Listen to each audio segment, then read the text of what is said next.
Hey there, members of the Night Crew, and folks who just love horror. Welcome to the Night Crew podcast, the podcast where we get cozy with the creepy, the frightening, and the just plain undead. I'm your host, Brad Ricks, horror author, monster aficionado, and firm believer that vampires peaked somewhere between Bela Lugosi and Buffy.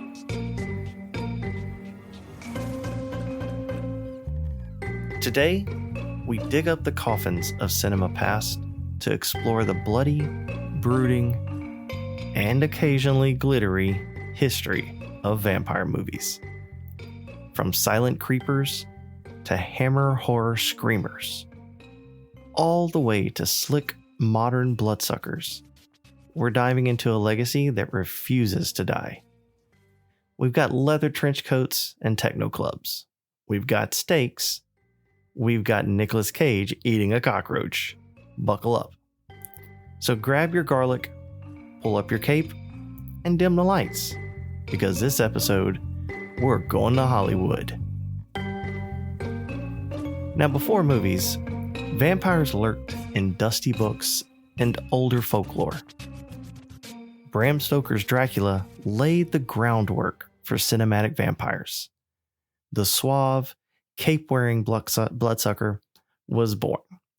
But before he hit the screen, he needed a warm-up act. The Vampire by John Polidori, plus a bit of Eastern European myth and Victorian repression. Early films, like 1896's La Manoir de Diable, featuring a devil-vampire bat transformation and the vampire in 1913, which really was drawn from Kipling's poem Bloody Disgusting, were more spooky shadow puppetry than horror, but they did plant the seed. Let's rewind to the dusty rules of 1922. Before sexy vampires were even a thing, there was Count Orlok. He's like the OG in Nosferatu. He was played by Max Schreck.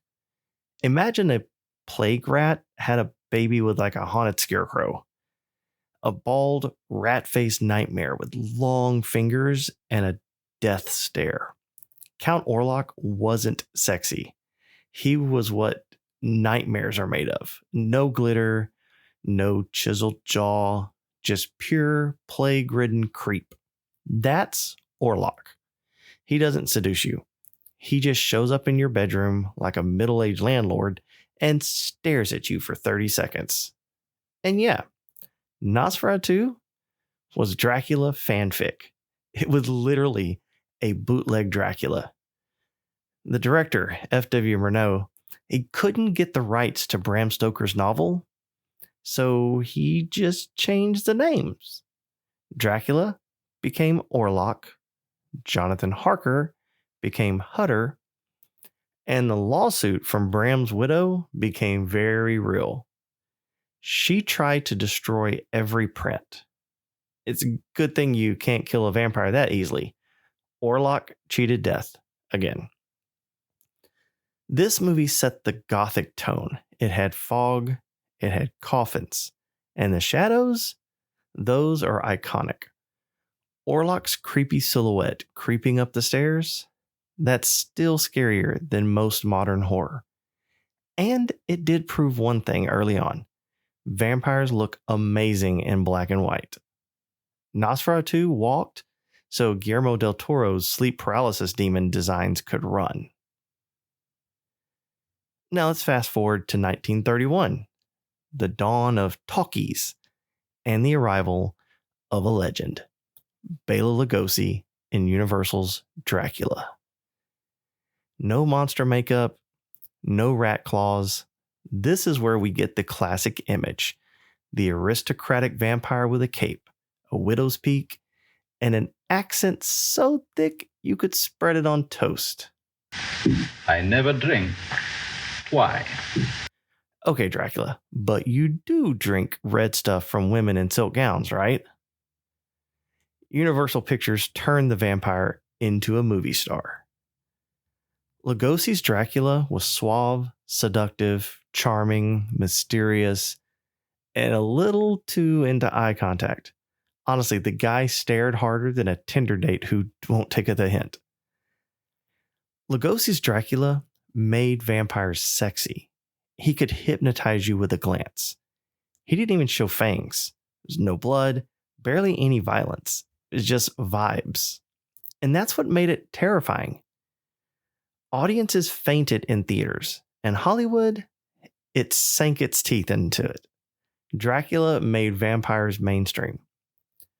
You could argue Lugosi's version shaped every vampire to follow. Other films, like Browning tackled Mark of the Vampire, a talkie which riffed on lost silent films like London After Midnight. Again, casting Lugosi in vampiric ambience, even if not officially Dracula by name. Because Hollywood loved Dracula so much, they made a lot of him. Meanwhile, Universal's other creatures appeared alongside Dracula in successive sequels and hybrids. Until things got, well, a little campy. Like Abbott and Costello meet Frankenstein, where Dracula's just vibing with Frankenstein and the Wolfman. Horror had become comedy adjacent. But that would change. Enter the Brits. Enter the blood. In the 1950s and 60s, Hammer films came stomping in from across the pond with a technicolor vengeance. And if Universal's Dracula was seductive, Hammer's was raw sex and blood. They kicked down the door and shouted, "More blood, more boobs, and we're doing it in color." Christopher Lee became the new Count. Tall, intense, red-eyed, with blood literally dripping from his lips. These films cranked up the violence, added cleavage, and dropped the creepy castles right into full color. Finally, we could see just how red that blood really was. Lee's Dracula didn't talk much, but who needed words when you had a 6'5" frame, bloodshot eyes, and fangs that said, "I'm not here to negotiate." He snarled, hissed, and actually bit people. A big step up from Universal's neck-leaning smooches. Blood splashed. Women screamed. British censors panicked. It was great. And supposedly, Lee got increasingly fed up with the scripts and eventually said he'd only return if he didn't have to say the lines. Producers agreed. Why write dialogue when your vampire can hiss dramatically and storm into rooms like a Gothic rock star? And let's not forget Peter Cushing. He played Van Helsing like your favorite vicar with a vampire slaying hobby. He was so polite, he could probably apologize while staking you. Sharp cheekbones, deadly crucifixes, and big, angrily explaining Lord at dinner party energy. Lee and Cushing were like the monster hunting Lennon and McCartney. Let's not forget, Hammer gave us Dracula, Prince of Darkness, Taste the Blood of Dracula, and probably my personal favorite, Dracula AD 1972, which drops Dracula into swinging 70s London. Imagine Dracula at a disco. He's confused, he's angry, he's probably biting the DJ. Each sequel got weirder. Dracula in the 1970s, Dracula in satanic cults, Dracula just needing a vacation. But God bless Hammer, they never ran out of red paint or unbuttoned blouses. The 60s and 70s were filled with wild vampire experimentation. You got lesbian vampires, kung fu vampires. The 70s said, what if Dracula had a fro and a soul? Boom, we got Blackula. A legitimately awesome movie that tackled racism, tragedy, and undead revenge. And yes, it had a sequel that was called Scream Blackula Scream because, the 70s didn't mess around. Then came Lamora, a child's tale of the supernatural. Kind of part fever dream, part Gothic lesbian vampire fairy tale, and all vibes. Vampires were branching out. They were sexy, scary, and sometimes surprisingly political. The landscape shifted again beginning in the late 1970s. Frank Langella's Dracula came out in 1979, emphasized romantic allure. He didn't bite necks, he made love to them. His performance portrayed Dracula as mysterious, seductive, and almost tragically human, really shedding horror for longing and romantic tension. But the 80s. Oh, the 80s, they went full punk. We got vampires with leather jackets, motorcycles, and Sith soundtracks. They were dangerous, rebellious, and surprisingly fashionable. I'm going to start with The Lost Boys, which came out in 1987. We have Kiefer Sutherland, dangly earrings, and vampire biker gang that lives in Santa Clara, California, a place where no adult cares and no child ages. Sleep all day, party all night. You'll never grow old, Michael, and you'll never die. It's fun to be a vampire. This movie asks, what if being a vampire was the coolest thing ever? And answered, yes. Also, saxophone solos. If you've seen the movie, you know the reference. This film really defined the cool vampire. It mashed horror with MTV, and it worked. Teen angst, glam rock, and gallons of blood. And then just a year later, Fright Night brought the vampire next door. Literally. A horror-loving teen suspects his new neighbor is a vampire. It's Scooby-Doo with more blood and a killer synth score. Classic 80s cheese. But also genuinely creepy.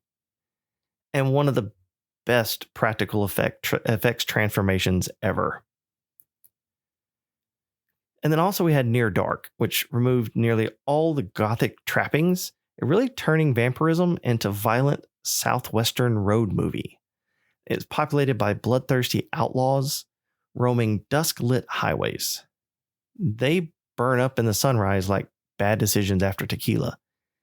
Directed by Catherine Bigelow, no capes, just dust, gore, and an evil Bill Paxton.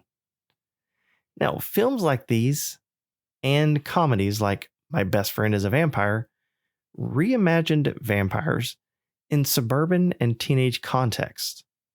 Punkish, rebellious, sexy. And blended genres as horror comedy and action horror hybrids. Vampires in the 80s weren't stuck in castles anymore. They were moving into the suburbs, nightclubs, and high schools.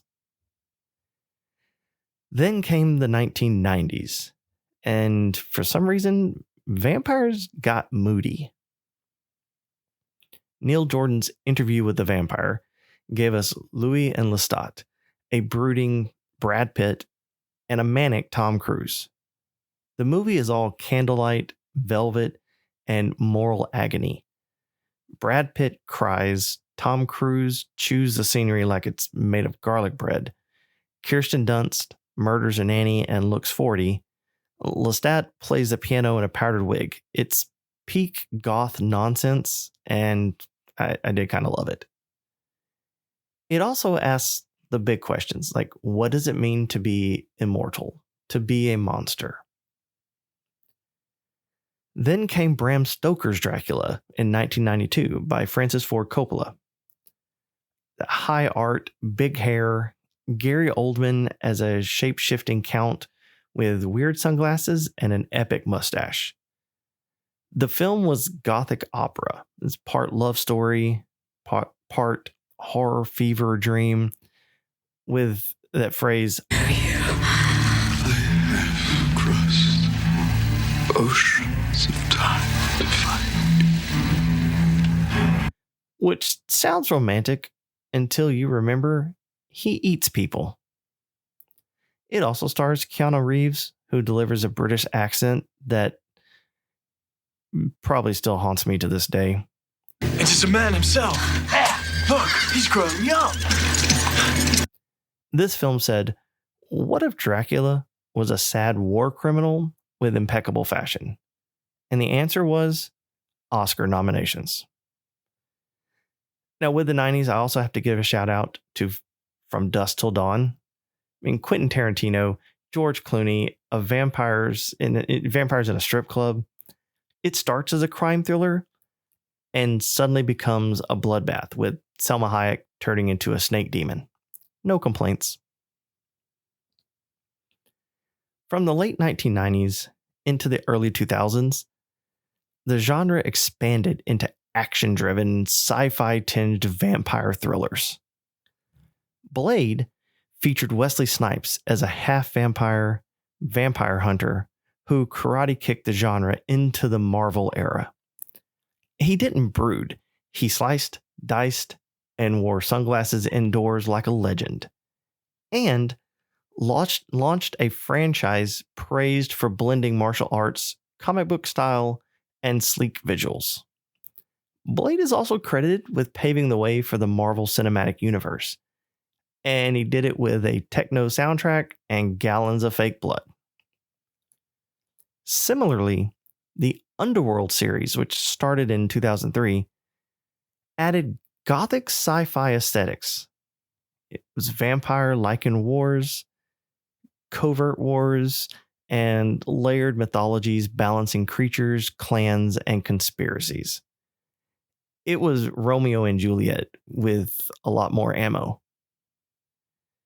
And then meanwhile, on the TV scene, well, television gave us Buffy the Vampire Slayer, where every vampire had a forehead like a butt and a love triangle was a weekly occurrence.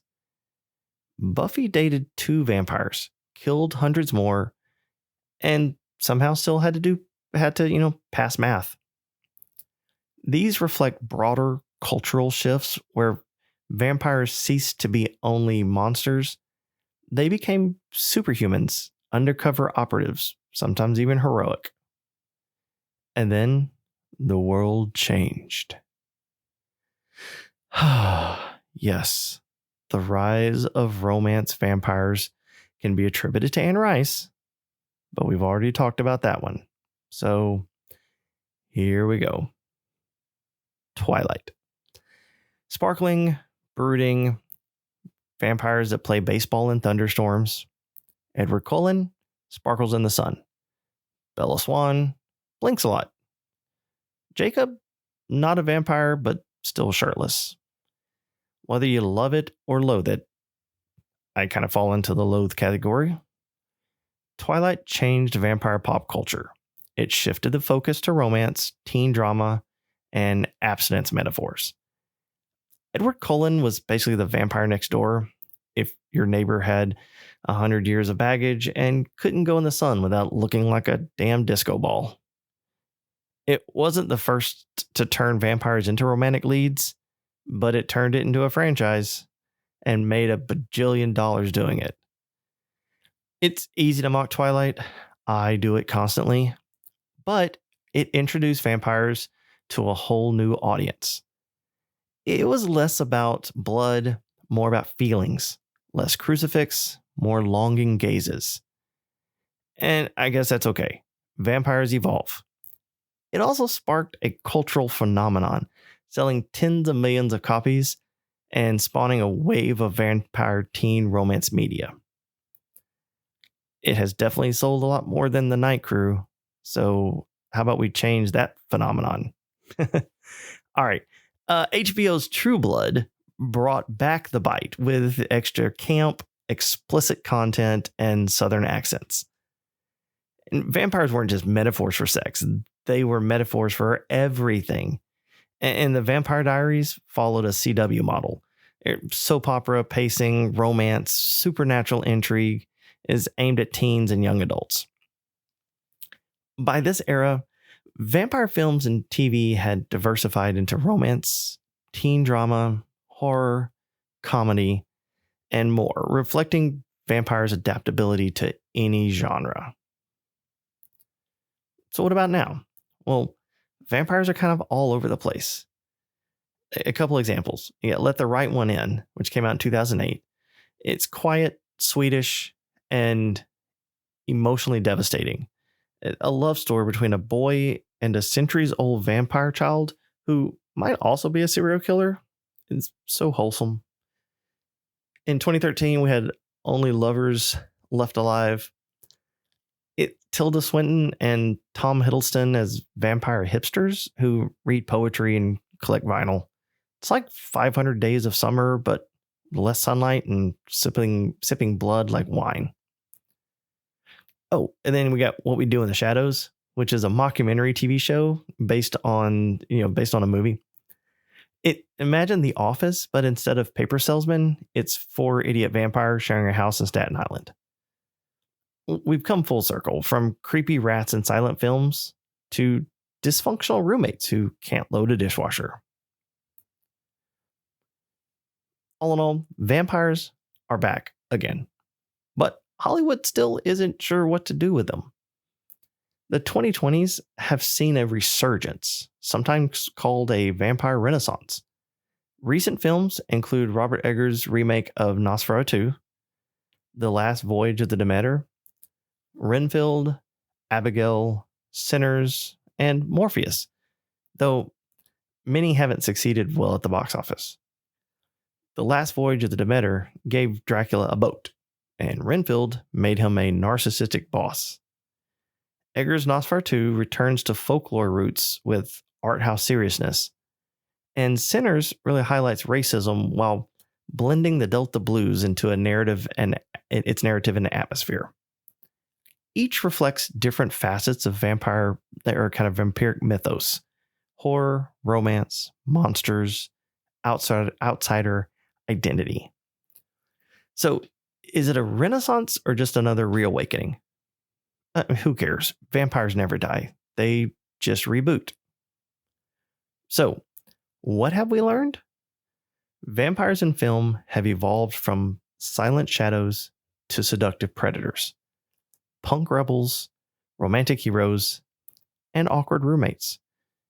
They've survived stakes, lawsuits, bad sequels, and even Twilight. And no matter how many times they're killed off, they always come back. Vampires never die. They just reinvent themselves every decade. They've been monsters, lovers, rebels, goths, memes, and misfits. They've gone from biting necks in castles to whispering awkwardly in high schools. And somehow, they're still cool. And why? Because deep down, vampires are us. They're our fear of death, our hunger, our vanity, our desire to be young forever, and maybe just a little bit evil.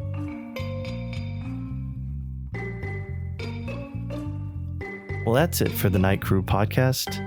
If you laughed, learned, or low-key want to become immortal, make sure to follow the show, share it with a friend, and leave a rating.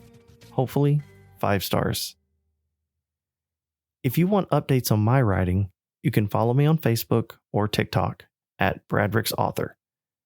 You can find copies of my novels wherever you like to buy books. But if you hop over to my website, bradricks.com, you can purchase signed copies of any of my novels. While there, also sign up for my newsletter.